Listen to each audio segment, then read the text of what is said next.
Olá e bem-vindos. Hello and welcome to the beautiful Brazilian port of Itajaí, where it's Pro-Am Day in the Volvo Ocean Race. 4 yachts have survived the Southern Ocean Race battering to be on the start line. Abu Dhabi Ocean Racing hoping to be ready in time for tomorrow's in-port race.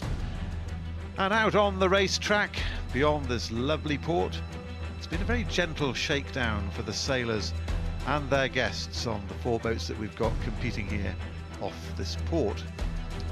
We're in a sequence here and looking out over the racetrack. That's the indication that we're about to get underway. We've had 1 race so far, and when I said, Peter Lester, who's here in the commentary box with me, when I said it was a gentle start, Peter, that wasn't an understatement. Well, it's almost glassy. There's very little wind out here. Ica Martinez on board Telefonica, who are currently leading the Volvo Ocean Race. There's Kemper out to windward, but very light, Martin, and the forecast for the afternoon is not for a lot of wind. We've got a situation where we've just got this very, very light zephyr rolling down the coast. It's not a sea breeze. It's just a very light gradient, only 1 or 2 knots. So it does give the VIPs a taste, Martin, but it's not.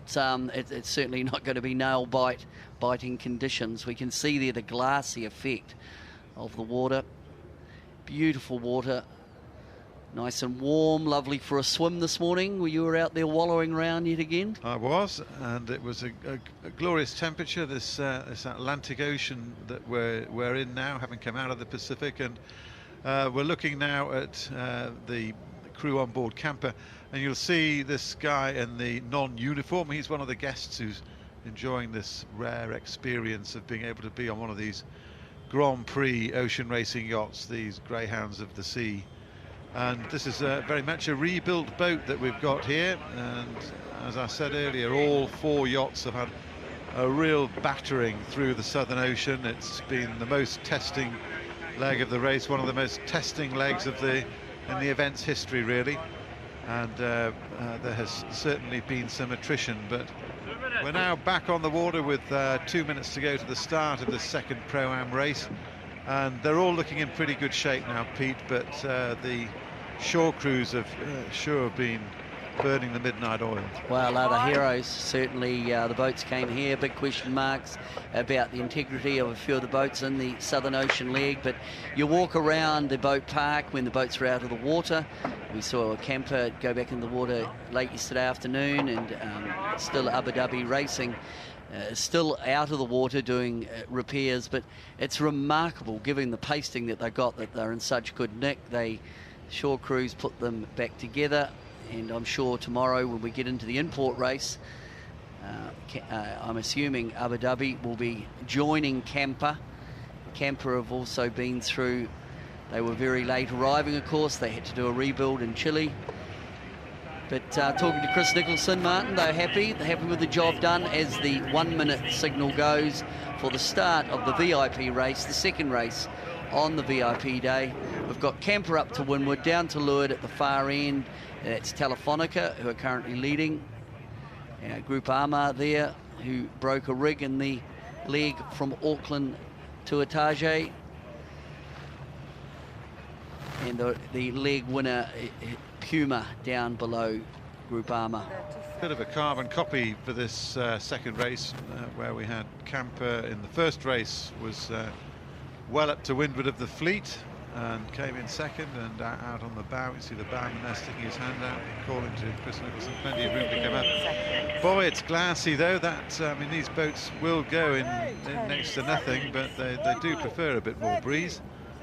And it's slow and tactical, I guess. Well, it's slow, and you can see as we come up to the start, down to leeward, Telefonica, Camper up to windward here, but when we were on Group Arma there, the mainsail was just literally flopping around.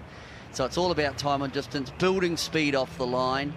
And now once the boats get rolling, they actually generate a little bit of their own wind, apparent wind, and of course that will drag the true wind direction forward, the apparent wind angle, and from all that it means that the boats can perform under apparent wind conditions, both angle and apparent wind speed, and all that jumble means, Martin, that they actually generate their own breeze in what, looking out there now, maybe it's 2 or 3 knots. But on board the boat, they'd be feeling like they've got 5 or 6 knots. And we can see Kemper, a little bow wave. She's pushing forward nicely. So Nicholson had a nice speed build off the line. And the boat down to leeward, I think also has got a little bit of a hairline. That's Telefonica. But if you end up dead in the water and you don't have any of the apparent wind angle, apparent wind speed working for you, it means that you probably end up in a position where Puma are there, really not going anywhere very fast at all. Well, they won't like that, because for all that these races are essentially really meant to be an experience for the Pro-Am guests, the fact of the matter is that there's not a yachty out on the water today who can stop themselves from being competitive. It's just a natural instinct, and it seems to apply even to cruising sailors. They always, you've got a boat alongside, you want to try and you know, match their speed, get to your boat going a bit quicker. And of course, when these are all professional races, none of them like to lose anything. And in addition, they're trying to give their guests bragging rights, because there'll be a little, you know, there'll be a nice prize giving and some libations and entertainment at the end. And there's always bragging rights. It's something very nice to give your guests, who would very often be either sponsors or related to sponsors, and who are giving what is a real treat to these people. I guess the difference, Pete, in many ways, you know, we compare this with Formula One motor racing, and you can't go for a ride on the back of Michael Schumacher's car or Lewis Hamilton's car or anything like that, but here you can actually sit up alongside the world's best and enjoy this experience with them. Well, when we cut away from that there, we could see on board Kemper, they're pretty serious. They got all the VIPs stacked up on the foredeck to just compress the bow, and it pops that means that the weight distribution means that the stern of the boat comes out of the water, reducing wetted surface. So I think Chris Nicholson is really giving his guests on board a little bit of a lesson. We can see them all up on the bow. It's like a small congregation. We can see that the bow of the boat is actually quite compressed in the water. Now, by putting the weight up in the bow like that, means that the stern of the boat, or the aft end of the boat, with that big transom, it actually lifts it out of the water a little bit. And Kemper have rolled over the top of Telefonica. So Nicholson got an empty cockpit, but a very stacked foredeck on board Kemper. I rest my case. No, they can't resist it, and there we're seeing the skipper at the wheel, Chris Nicholson, taking his Pro-Am and sponsorship duties very seriously, as usual. Well, a lovely backdrop we can see there behind the boats. There's the entrance to the harbour. I think Telefonica have actually stacked their foredeck as well. So, as we often see, weight distribution, man up the mast. Who's that, Mark? Just trying to see, I think it might be Mike Paminter. It looks like Mike Paminter, the bowman. He's gone up. They really are taking it seriously. The man at the mast is out trying to spot the shifty breeze, and we have the bonus of being able to look not just at the great graphics from Virtual Eye and these marvellous shots from off the water, but we can just, from our commentary position high up over the city in a high-rise block, we're sitting on a balcony looking out over the course, and we can also look out across and see what these guys are looking for in terms of wind on the water. That's young Nettie there out on the Spanish boat Telefonica. Antonio Cuevas Mons, Nettie is his nickname. He's again one of the bowmen, being hoisted up there into that Erie to have a look and see what might be coming in. The answer is not a fat lot. Look at this. Look at what's happened here. You've got the two leading boats who got off the line, good speed, good angle. Kenny Reid really got dumped out the back. He didn't have a lot of speed off the line. And that's that function of these boats in the light air generating their own wind speed because of the momentum. We can see Kemper looks to be bow forward. Might be enough to actually claim the rights at the mark. they're going to do at that top mark a left-hand turn, but if Telefonica on the leeward side of Camper has an overlap at the 3 boat length zone, Camper would need to let them in. But Camper are bow forward. Telefonica do not have that overlap as they approach basically a 2 boat length zone around the yellow marker where these mark rounding rules come into force. There we go from the animation. Virtual Eye giving us the 3 boat length circle, but it's this boat, Camper, who lead. They got a good start. Chris Nicholson put the guess really not the most comfortable. Well, it's pretty comfortable on a day like this when there's no breeze. And they're not going to get wet. No. Which is pretty unusual on these boats, because we've seen that it doesn't take much breeze to get them, turn them into wet boats, and we've seen them looking halfway like submarines on the journey that they've had here out of Auckland. 7,000 miles, more than 7,000 miles. In fact, Camper, they reckon, has done something like 9,500 miles, having had to divert to Chile after suffering horrendous damage up in the bow there. All rebuilt. You can't see it from the outside, but inside it's all really, they've got new, well, all kinds of new bits, new bulkheads, new ribs, all kinds of things have been built in there. We were talking to the crew about how, you know, what the work that they've had to do and how much strengthening they've got. It was meant to be bulletproof, but it's more bulletproof now, if there is such a thing in a boat, because the sea just is so punishing. Camper with Emirates Team New Zealand around the mark first in this first, I think we've got 2 laps of the second race of the Pro-Am race here at Itajai in Brazil. Gorgeous place. It's a resort, it's a port, and we're lucky to be in one of the resorts, and it's absolutely stunning. The sea, as I was saying, is a beautiful temperature at the moment.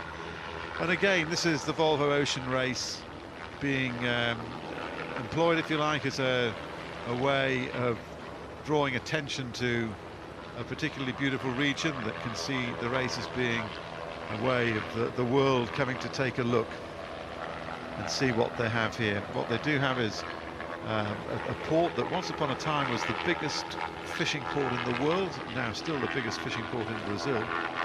Big exporter. We've been watching amazed as the huge ships navigate their way up a pretty narrow little river, the river Itajaí, and I think big export port. This is the 3rd biggest port in Brazil, in fact, and there you can see part of the resort element of it in the background. Loads of gorgeous beaches, surf beaches, the lot. Well, so, Martin, while you've been giving us a lovely explanation, tourism brochure, that was. Yeah, tourism brochure. You could get a job for the Itajaí tourist board, I think, with that lovely explanation. There's more where that came from. But it's a beautiful spot. But as we were watching the action, you saw the boats come into the mark in very light air with good speed on, but as soon as they do the turn round the mark, they wash off all that apparent wind angle over the sails. And we saw that Camper initially exiting the mark was slow, but then Telefonica and Groupama came in, and once they did that jibing manoeuvre, the gap jumps, because it was Camper that got back into you know, a mode where they could accelerate. So now Camper have extended, and Groupama, all crews now have got their special VIPs up on the bow as Kenny Reid brings Puma into the mark. It's a port rounding, so it's a left-hand turn. So Kenny Reid, who is the leg winner, very happy. We had the pleasure of actually having a chat with him yesterday, and it was pretty chuffed, wasn't he? He was. He was to have won. He was in very good spirits, and he's also got one of his leading sailors back on board now, who missed the last leg. Kelvin Harrop had suffered some pretty nasty injuries to his elbow and needed to have all that dealt to, and was unable to sail the last leg, which he's had a bit of a ribbing about, actually, because it was the toughest leg of all, and they thought he was very sensible not to be there. And he, I think, underwent some surgery and things to come right, so he's back on the board, back on board. Puma Ocean Racing, powered by Burke, and we often use the expression the rich get richer, never more so than in light conditions like this, Pete. Yeah, and now Camper, they're on League 2, the people on the foredeck, bragging rights. A special moment, actually, if you can be a VIP guest on one of these boats. And I know all the crews treat the guests well. They explain to them about the running of the boat. As Chris Nicholson out doing comes on-camera duty. The GoPro to take a shot of the lucky guest steering the boat. Nick Burridge up on, oh, he's a bit tired, must have had a big night last night. Big party for a big prize giving last night for the cruise. And looked like Nick Burridge was just catching a few Zs as he's up the mast, looking out, looking for the wind on the water. So Nick Burridge is the backup bowman for Camper. As we look down through the rig profile, Tony Ray on the main sheet. Looks pretty relaxed on board, doesn't it? Enjoying being out on the water. And I think the man most enjoying being out on the water is that man on the very left in the white t-shirt who's getting to drive. That's a real thrill. He'll be talking about that forever. Nice of Chris Nicholson to be taking a snap before of that guy. I think the other thing I was noticing on Puma before is that you'll see the media crewman whose job is to take photos and videos and everything. They're always busy on these, especially busy on these Pro-Am days, so that they can take note of what's going on and give people a little souvenir, a little reminder of what surely is, for all the people who guest on board these boats, a day to remember. Martin just been informed that it's only going to be 2 legs, so these boats are now heading to the finish. It's very, very light, and I know they need to rotate a number of guests through the racing. I guess there'll be a third race, but this race, it's Camper. They got the good start. They were ahead at the first mark, as is often happens. They've extended, so Camper will take this one out. They're coming down towards the finish. They've got about, looks like only 3 or 4 boat lengths to go. But it was great to see the VIPs actually exposed to a race and put in a position to help trim the fore and aft trim of the boats, Martin. They weren't just left in the cockpit. No, well, I think they, as we said before, the competitive juices never stop flowing for these guys, for one, and for two, they do like people to try and, they're proud of their boat, they're proud of their sport, and they're proud of, being able to give people this opportunity, and they like to make sure they make the most of it. I've always been impressed. What did we say about bragging rights?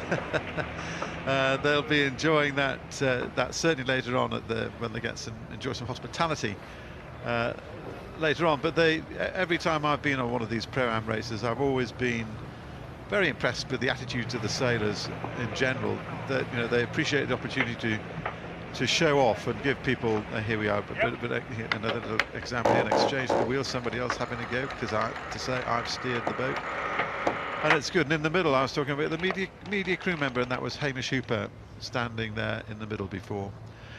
Telefonica and Groupama head for the line, and who's going to get there? This is a bit of a race. Yeah, Groupama have got back at the mark. It was Telefonica, but Groupama have come down to leeward.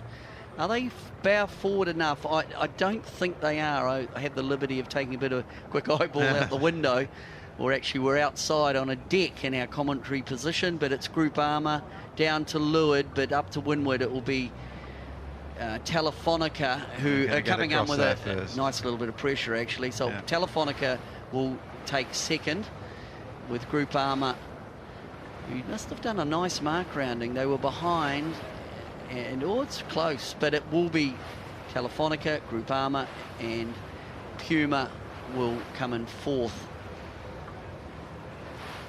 Boy, it's light. Look how glassy it is, and again, these big boats, they can sail in very little wind.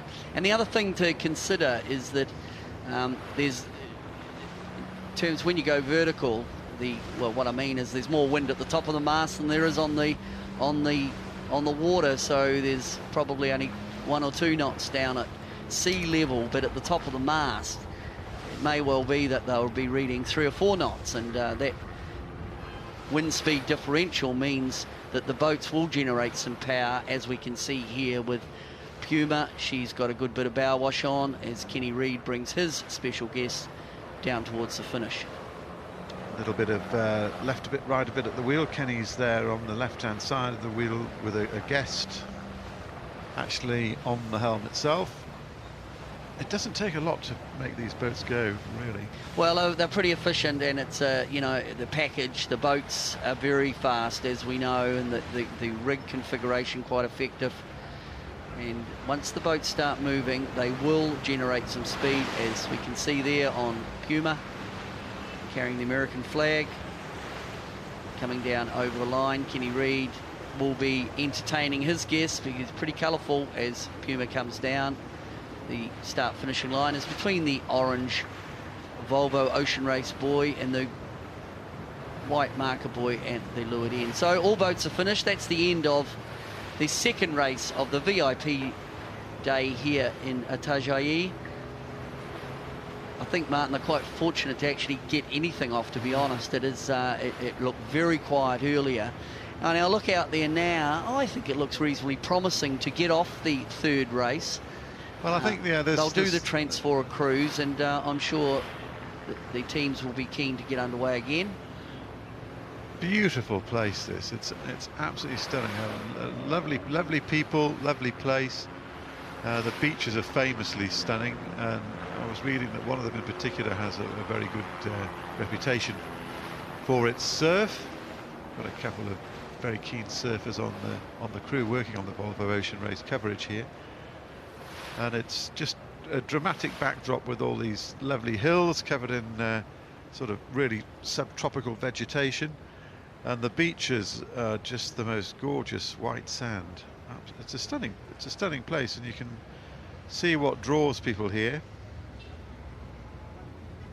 Warm at an almost perfect temperature, the sea at the moment, but it gets a bit nippier here in the winter, I was reading, but the beaches, this is autumn, the temperature, it's clean, and just a lovely place to visit.